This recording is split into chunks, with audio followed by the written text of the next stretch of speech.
Effectivement, on a un niveau de trésorerie très élevé aujourd'hui, puisqu'elle a dépassé les 13 millions d'euros, la trésorerie propre de la société, puisque même d'ailleurs au global, on a à peu près 25 millions de trésorerie, puisqu'on va gérer l'avance de fonds, l'avance de trésorerie de nos clients. Donc on a un BFR structurellement négatif, ce qui nous aide beaucoup dans la gestion de notre développement. On a peu activé ce levier jusqu'à aujourd'hui. En fait, on a été tout simplement englué par notre croissance organique, puisque depuis l'intro, on était à 13 millions d'euros, on est passé à 22 l'année dernière. Même si on a un trou d'air cette année, c'est clairement une priorité. On avait orienté notre stratégie plus sur du développement en logistique marketing. On sent aujourd'hui que c'est des métiers qui ne sont plus stratégiques pour nous parce qu'ils ne sont pas en développement et parce que les marges ne sont pas aussi bonnes que ce qu'on peut trouver dans le marketing ou en particulier dans le digital ou dans le CRM. Donc c'est vraiment ce levier qu'on souhaite activer. Du coup, pour accélérer nos recherches de cibles, on a mandaté une société qui nous accompagne depuis 1 mois et demi, donc c'est très récent. Mais on a déjà des premiers retours intéressants et c'est clairement une de nos priorités pour les années qui viennent. Exactement, on est en phase d'investissement parce qu'on doit adapter ces systèmes à tous les logiciels de caisse utilisés par les magasins qui sont quand même très hétéroclites avec une grande distribution alimentaire en France qui est très large.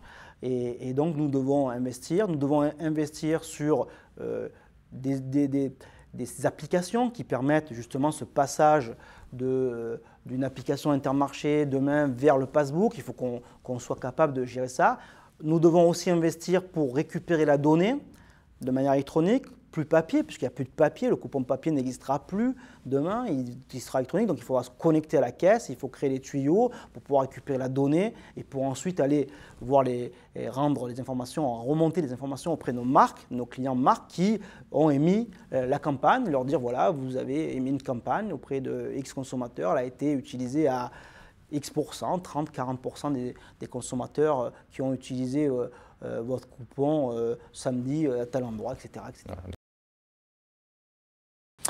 Je pense qu'on a, par rapport aux acteurs traditionnels du monde bancaire, une double culture. La première culture, en fait, qui est récente, c'est celle d'un établissement financier, puisque sur une partie de ses activités, de ses filiales, iMedia est aujourd'hui en fait un établissement financier sous la régulation de l'autorité de contrôle prudentiel et de la Banque de France.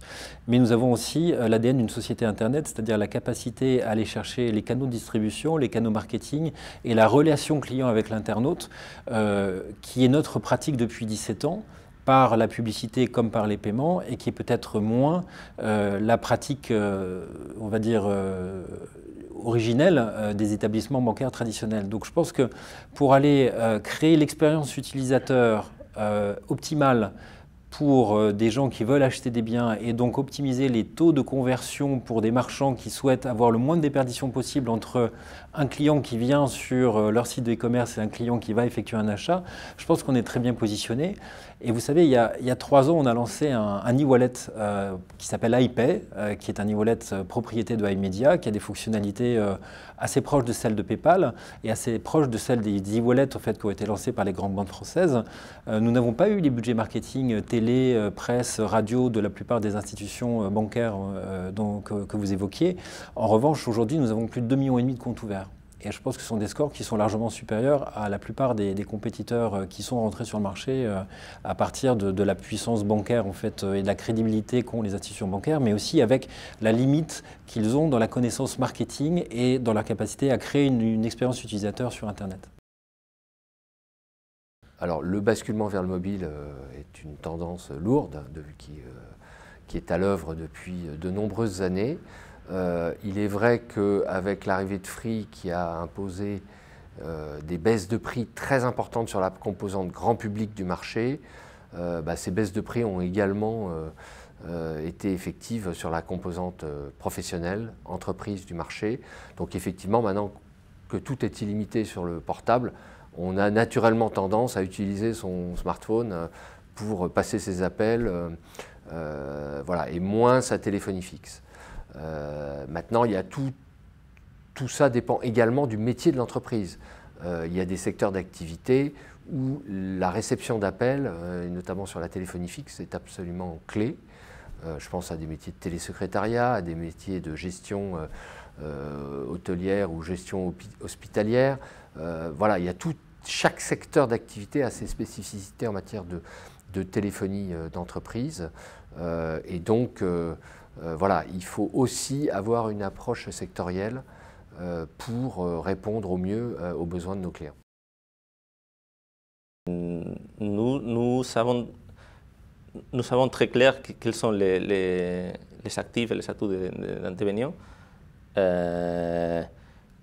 Nous sommes, bien sûr, c'est un marché qui est en train de bouger complètement chaque année, mais ce qui le fait plus intéressant aussi pour nous, c'est quelque chose